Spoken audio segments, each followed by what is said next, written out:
সম্প্রতি ভারতবর্ষের কেন্দ্রশাসিত অঞ্চল লাক্ষাদ্বীপ সফরে গিয়েছিলেন আমাদের প্রধানমন্ত্রী। সেখানে তিনি সমুদ্র সৈকতে প্রাতঃভ্রমণ, জলে নেমে স্নরকেলিং এবং লাক্ষাদ্বীপের মানুষের সাথে বিভিন্ন মুহূর্তের সময় কাটানোর যে অভিজ্ঞতা, তার একগুচ্ছ ছবি তিনি সোশ্যাল মিডিয়া সাইটে পোস্ট করেন। তো এই ছবিগুলো পোস্ট করার পর থেকে মালদ্বীপের মতো একটা ছোট্ট পুচকে দেশ, তো সেই দেশের 3 মন্ত্রী আমাদের দেশের প্রধানমন্ত্রী এবং আমাদের প্রিয় ভারতবর্ষ সম্পর্কে বিভিন্ন ধরনের কুরুচিকর মন্তব্য করেন। এমনকি এও বলেন যে ভারতবর্ষের সমুদ্র সৈকত নাকি অনেক নোংরা, ভারতবর্ষের হোটেল থেকে নাকি অনেক বাজে স্মেল বেরোয় এবং ভারতবর্ষ নাকি পর্যটনের জন্য একটি অযোগ্য দেশ। তো আজকের এই ভিডিওতে ওই ছোট্ট পুচকে মালদ্বীপের কতটুকু অকাত তা আমরা দেখাবো। তো ভিডিওটা তোমরা স্কিপ না করে পুরো ভিডিওটা দেখো, আর চ্যানেলে যদি প্রথম হও তো চ্যানেলটা সাবস্ক্রাইব করে পাশে থাকা বেল আইকনটা অবশ্যই ক্লিক করে রেখো। প্রথমে আমরা মালদ্বীপ সম্পর্কে কিছু জেনে নিই।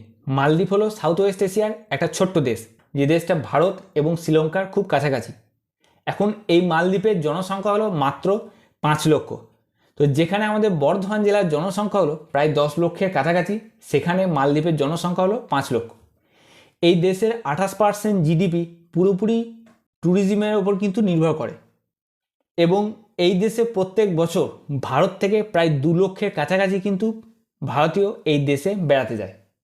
তো সম্প্রতি আমাদের প্রধানমন্ত্রী তিনি লাক্ষাদ্বীপ সফরে যান এবং লাক্ষাদ্বীপ সফরে যাওয়ার পর তিনি লাক্ষাদ্বীপের সৌন্দর্য দেখে এতটাই মুগ্ধ হন, তিনি আমাদের ভারতীয়দের কাছে অনুরোধ করেন যে আমরা বিদেশের বিভিন্ন সমুদ্র সৈকতে বেড়াতে না গিয়ে যেন লাক্ষাদ্বীপে বেড়াতে যায়। তো আমরা যদি লাক্ষাদ্বীপে বেড়াতে যাই তো সেক্ষেত্রে আমাদের দেশেরই কিন্তু উন্নতি ঘটবে। এক হচ্ছে লাক্ষাদ্বীপের পর্যটন ব্যবস্থার উন্নতি ঘটবে এবং দ্বিতীয়ত আমাদের দেশের যে মুদ্রা, সেই মুদ্রা আমাদের দেশের বাইরে কিন্তু যাচ্ছে না। তো এই যে মুদ্রাটা, এই মুদ্রাটা কিন্তু পুরোপুরি আমাদের দেশেই ব্যবহৃত হচ্ছে। তো তিনি একজন দেশের প্রধানমন্ত্রী, তিনি এই রিকোয়েস্ট বা এই অনুরোধটা আমাদের ভারতবাসীর কাছে করতেই পারেন। কিন্তু এই অনুরোধ করার পর থেকে মালদ্বীপের 3 কুলাঙ্গার মন্ত্রী, তারা আমাদের দেশের প্রধানমন্ত্রী এবং আমাদের প্রিয় ভারতবর্ষ সম্পর্কে বিভিন্ন ধরনের কুরুচিকর মন্তব্য কিন্তু সোশ্যাল মিডিয়া সাইটে করছেন বা করেছেন। এখন আমি একজন ভারতীয় হিসাবে বা একজন সাধারণ নাগরিক হিসাবে আমার মনে হয়েছে যে এর বিরুদ্ধে প্রতিবাদ করা উচিত।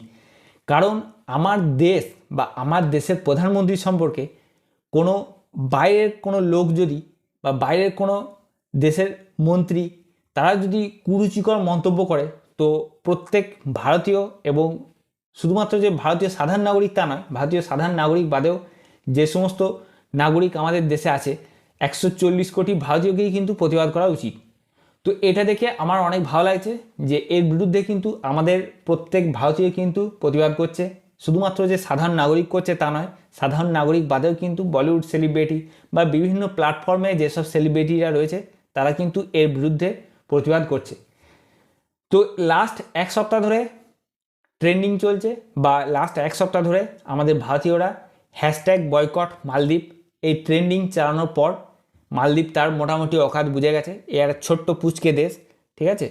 কারণ এই 1 সপ্তাহে প্রায় 1 লক্ষের কাছাকাছি আমাদের ভারতীয় কিন্তু এই মালদ্বীপের বেড়াতে যাওয়ার যে প্রোগ্রাম বা মালদ্বীপের যে হোটেল বুকিং সমস্ত কিছু ক্যান্সেল করেছে। আর এই 1 সপ্তাহেতেই মালদ্বীপের অর্থনীতি কিন্তু অনেকটাই ভেঙে পড়েছে, কারণ তাদের অর্থনীতিটা অনেকটাই কিন্তু ট্যুরিজমের ওপর নির্ভরশীল।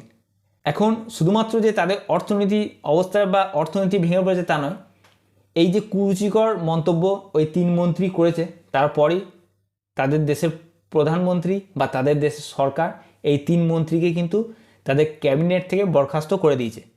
তো আমাদের ভারতীয়দের যে কতটুকু অকাত বা আমাদের ভারতীয়দের যে কতটা দম, সেটা কিন্তু আমরা মালদ্বীপ সরকারকে বা মালদ্বীপের মতো ওই ছোট্ট পুচকে দেশকে কিন্তু দেখিয়ে দিয়েছি। তো এর আগেও আমাদের ভারতের টিম যখন অস্ট্রেলিয়ার সাথে বিশ্বকাপ ফাইনালে হেরে যায়, তো হেরে যাওয়ার পর কিছু সংখ্যক বাংলাদেশি সমর্থক, কিছু সংখ্যক, আমি কিন্তু সমস্ত বাংলাদেশি সমর্থককে বলছি না, কিছু সংখ্যক বাংলাদেশি সমর্থক তারা কিন্তু আমাদের ভারতীয়দের বিরুদ্ধে অনেক খারাপ মন্তব্য করেছিল এবং আমাদের ভারতের প্রধানমন্ত্রী সম্পর্কেও কিন্তু অনেক খারাপ মন্তব্য করেছিল। তখনও কিন্তু আমি এর বিরুদ্ধে প্রতিবাদ করেছিলাম। আর আজ যখন মালদ্বীপ সরকারের এই 3 কুলাঙ্গার মন্ত্রী তারা যখন আমার দেশ সম্পর্কে, আমার দেশের প্রধানমন্ত্রী সম্পর্কে এই ধরনের কুরুচিকর মন্তব্য করছে, আজও কিন্তু আমি প্রতিবাদ করছি। তো আমার মনে হয় প্রত্যেক সাধারণ নাগরিককেই এর বিরুদ্ধে প্রতিবাদ করা উচিত এবং 140 কোটি ভারতীয় এই ছোট্ট দেশ বা এই কুলাঙ্গার 3 মন্ত্রীকে দেখিয়ে দেওয়া দরকার যে আমাদের দেশের কতটা ক্ষমতা রয়েছে বা আমাদের ভারতবর্ষ কতটা শক্তিশালী। তো আজকের এই ভিডিওটা এখানেই শেষ করলাম। তোমরা তোমাদের মতামতটা কমেন্ট সেকশনে অবশ্যই জানিও, আর অবশ্যই কমেন্ট সেকশনে #বয়কট মালদ্বীপ এই কমেন্টটা করতে কিন্তু তোমরা ভুলবে না, কারণ মালদ্বীপ সরকারকে বা মালদ্বীপের মতো ওই ছোট্ট দেশকে আমাদের ভারতবর্ষের প্রত্যেকের কিন্তু দেখিয়ে দেওয়া উচিত যে, কারণ তারা যখন আমার দেশ সম্পর্কে বা আমার প্রধানমন্ত্রী সম্পর্কে যখন এই ধরনের মন্তব্য করবে তার বিরুদ্ধে কিন্তু আমাদের সকলের প্রতিবাদ করা উচিত। তো এই ভিডিওটা এখানেই শেষ করলাম। নেক্সট ভিডিওতে তোমাদের সাথে আবার দেখা হবে। তোমরা ভালো থাকবে, সুস্থ থাকবে। জয় হিন্দ, জয় ভারত।